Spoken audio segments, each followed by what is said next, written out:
You know what? I'm going to teach you something, son. All right, let me tell you about this, all right? Since apparently you don't know what the fuck I'm talking about because I was talking about something else.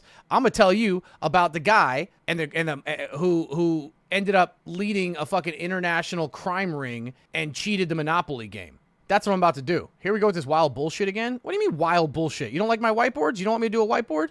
All right, here you go. I'm gonna tell you this real quick because I think it's a really cool piece of history. All right, so let me tell you about this. So when I was a kid, I remember the Monopoly game, man. That was crazy. So McDonald's, for those of you guys who don't like kill your body with bad food, McDonald's has this game, right? And it was the Monopoly game, and it's been out for a while. And this was back in the 80s, right? And so what happened is McDonald's originally launched this game. And it was, basically where you would get little pieces for the Monopoly board or whatever. And if you match certain pieces, right, you would win prizes. And they would put the little stickers out there and they would send them all over the country, right, and put them out there. And on certain items, you would buy them. But you didn't have to buy them to get the tickets. People didn't know that because they couldn't be a lottery. So everyone knows Monopoly game, right? And if you match certain pieces, then you get free, fries or drink all the way up to like TVs and stuff like that, cars, and they even introduced $1 million prizes. So let me take you back. A guy named Jerome Jacobson. For those who are just joining, coming out of ads, let's talk about, basically what we're doing is I'm going to talk about the McDonald's Monopoly scam that fucking shook the world, okay? Jerome Jackson, this guy was an ex-cop, right? And the reason he was an ex-cop is he had a disease that really fucked up his foot, right? And so he, decides he needs to get a job. And what do most cops do when they get into the private world, right? They go private investigator, they go security, private security. So he ends up working security for a company called Diddler Bros, okay? I'm dead serious. So he starts working for Diddler Bros Printing. Now, he is the head of security for Diddler Bros. And he's working there, and 6 years later, McDonald's introduces this game, okay? Well, they introduced this game, and they need somebody to print up all of these tickets. Well, guess who they decide? That's right, they go with Diddler Bros. And they do that. And Simon Marketing, who's really well known for this, is in charge of that. And they're holding, this closely, right? So they're working in tandem, okay? Well, Jerome, being the head of security, is now in charge of guarding and transporting all of these little tickets, right? These little stickers and tickets for the Monopoly game. Well, they were keeping this really intense, right? So they put it in a vault where two people had to turn a key simultaneously. It was a 6-inch steel door to get through. It was pretty wild. And they were carried in these tamper-proof envelopes. So you've probably seen them, right? You put them in there, and you put the tickets in here, and then you pull this little strap that has a thing, and it seals it, right? And there's no way of, opening it up without knowing that it was open, right? So it's tamper-proof, right? So you've got this. Well, here's what happened. Old JJ is transporting these, and he has inside knowledge to this, and he finds out that the game is actually rigged. Wait, how's it rigged? Well, not what you're thinking. So what happens is they use a computer to randomize and send things out, but they were sending the winning tickets to Canada, right? They had tickets were getting, it was picking Canada. So the company had to go in and reprogram the software to keep doing it until it picked somewhere in the United States. They didn't even reprogram it. They just kept running it until it was the United States. So he goes, wait a second. They're rigging this game, technically. So he sees it can be rigged. So in 1989, okay, he's transporting these tickets. Everything's going fine. He has this idea. He understands it. Then the moment happens. Remember how I said they were getting those tamper-proof envelopes? Well, the company who sent the tamper-proof envelopes sent an extra box by mistake, and it lands on his desk. Well, guess what? Old JJ now has his own tamper-proof envelopes that no one else knows about but him. Inventory, everything gets counted. No one is the wiser. Well, here's what he decided to do. They had a female auditor that would follow him around, right, to keep an eye on him during the transport, to make sure he had eyes on him just in case, buddy system, stuff like that. Here's what he would do. He would stuff winning tickets in his pockets. And what he would do is he would switch them with the common tickets. And he would dip into airport bathrooms, male bathrooms, when she couldn't go in, and he would switch them out and take his tamper-proof envelope and switch the tickets with the common ones. So he knew, backwards. He would stuff his, let me try that again. He would stuff his pockets with the common ones, knowing that the bag had the winning ones, would go in, unseal it, switch them out, and then get his own one and reseal it. Come out, looks like nothing's a problem, right? Because he can't leave it out in the airport. He's a security, so he's got to take it in with him. She couldn't see that. But here's the problem. He's got the winning tickets, but he can't redeem them himself, right? Because everyone would realize the guy that's in charge of transporting these is winning. He can't do that. He can't do that. So he starts selling them to people. He starts selling the winning fucking McDonald's tickets. Now, remember, I'm going to get to another part. Let me get to it in a second. So he has to sell them. So he starts small. So he starts selling them to people that he knew and giving some to his family, because back then they didn't track it as much, right? He gave one $25,000 winning ticket, because that was one of the top prizes back then, to his stepbrother. He even sold a $10,000 winning ticket to a butcher for $2,000, right? So he was like making a pretty good return on this, but he was being careful, small timing it. But then it got a little bit crazier, okay? It got a little bit crazier.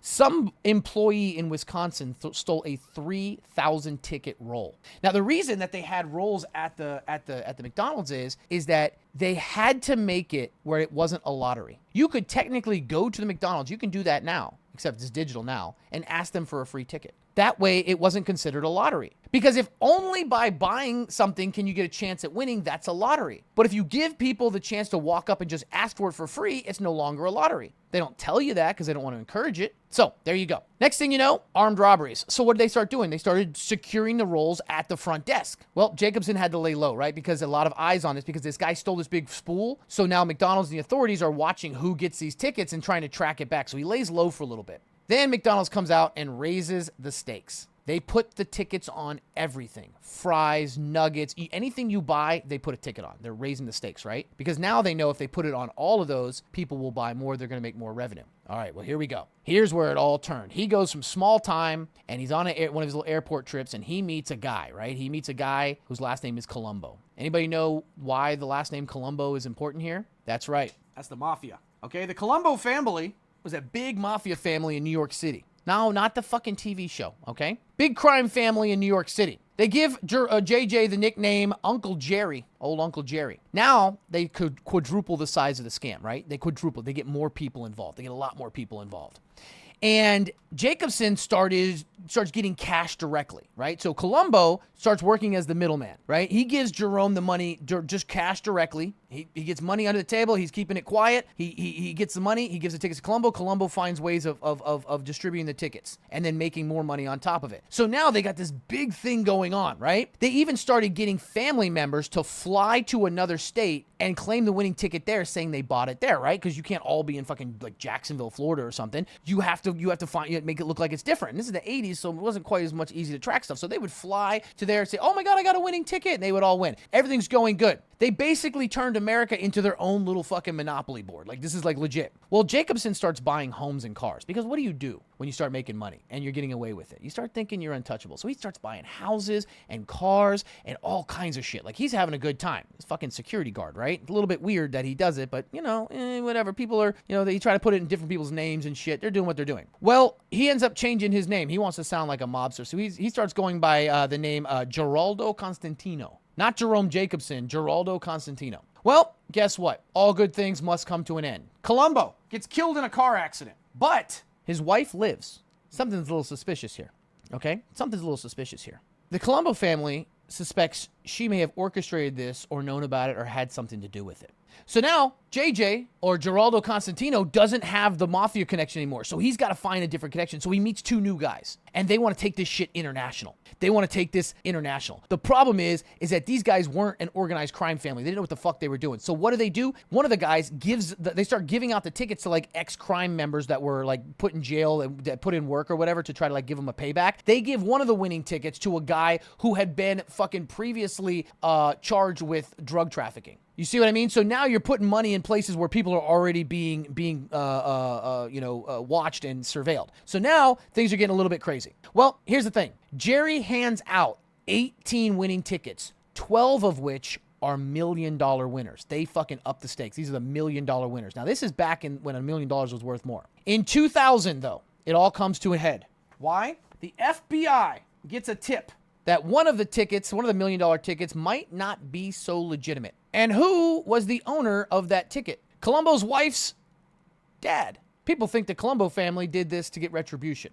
Remember the guy who went to New Hampshire and all that shit? Yeah. So, here we go. He squeals. Uncle Jerry is named. Nobody knows who Uncle Jerry is, but he's named. And then the FBI started interviewing a lot of the winners. Turns out their home address that they put down wasn't legit. they weren't living in those states where they claimed that they did, because they just filled it out. Nobody did any background checks. Turns out all the money was being wired back to the same place in Jacksonville. So they started tracking the calls. 20,000 phone calls were tracked, and they were honing in on fucking Uncle Jerry here. They're honing in on him. Well, here's the thing. McDonald's is about to start up their biannual McDonald's game again. And the FBI contacts them and tells them, hey, there's something going on. There's somebody fucking like rigging this game. And so McDonald's wants to back out of it. They're like, all right, fine. We don't want to be a part of this, whatever. But the FBI says, no, let's do it one more time. We're this close. Let's do it one more time. So sure as shit, McDonald's runs it out again. Then the McSting happens.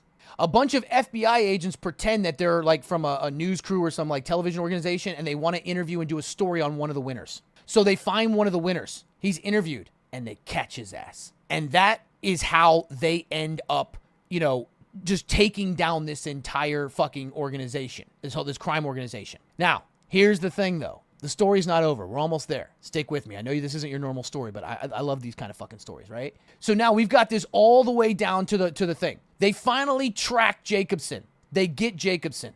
And he confesses, but with a twist. He tells the FBI, I want you to go easy on me. Why? Well, remember when the McDonald's first started giving out the $1 million thing? I gave a $1 million ticket to St. Jude. True story. That was his hopefully get out of jail free card. They didn't give a shit. He gets, he goes to court now. The court proceedings are about to start. Now you might say to yourself, well, Stocky, how come I never heard about this? Or how come I never heard about it before the 2020 documentary HBO did? Well, there's a reason why this didn't get talked about much. And one of the reasons he didn't get that crazy of a sentence. The court proceedings began on September 10th, 2001. So instead of this being a huge international fucking story about this crime thing with McDonald's and everything, the world was focusing on something else. How did this all come to a head? Jacobson got 37 months in prison, was ordered to pay $12 million back to McDonald's. And McDonald's was able to go back and recover almost all of the money, all the tickets, all the money and stuff like that, either through restitution, through judgments, or through, payments or fucking, decorations or everything. Except McDonald's only didn't go after one prize and one ticket. Anybody want to guess which one they let keep? Because PR is a motherfucker. That's right. St. Jude's got to keep the St. Jude's kept their money, okay? Because McDonald's was not about to go ask St. Jude's for $1 million back. Ain't no way in hell there is anybody who even the most fucking brain dead fucking worst fucking PR person in the world that works for any corporation is not going to be like, yeah, we should get our money back from St. Jude's. So to the guy thinking I brought up the McDonald's thing as a way of us making our money as an ad, no, it was a joke about this story about how the McDonald's Monopoly game became a mob fucking funded racketeering scam. And so there you go. There's your whiteboard breakdown.